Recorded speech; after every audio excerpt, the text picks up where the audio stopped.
chapter 3. Then Solomon began to build the temple of the Lord in Jerusalem on Mount Moriah, where the Lord had appeared to his father David. It was on the threshing floor of Araunah the Jebusite, the place provided by David. He began building on the 2nd day of the 2nd month in the 4th year of his reign.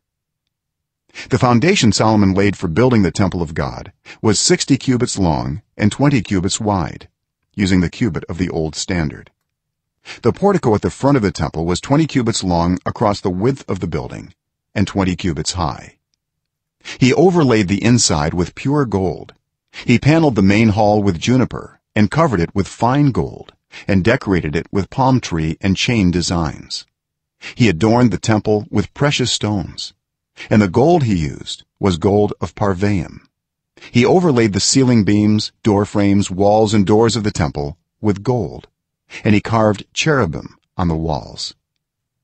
He built the most holy place, its length corresponding to the width of the temple, 20 cubits long and 20 cubits wide.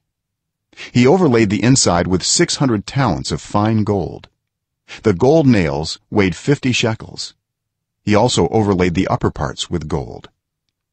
For the most holy place he made a pair of sculptured cherubim and overlaid them with gold.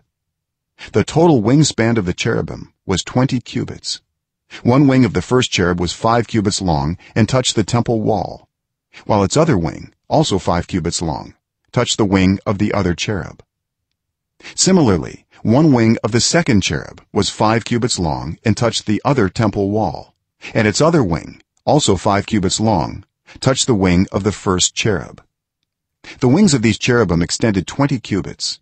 They stood on their feet facing the main hall. He made the curtain of blue, purple and crimson yarn and fine linen, with cherubim worked into it. For the front of the temple he made 2 pillars, which together were 35 cubits long, each with a capital 5 cubits high. He made interwoven chains and put them on top of the pillars. He also made 100 pomegranates and attached them to the chains.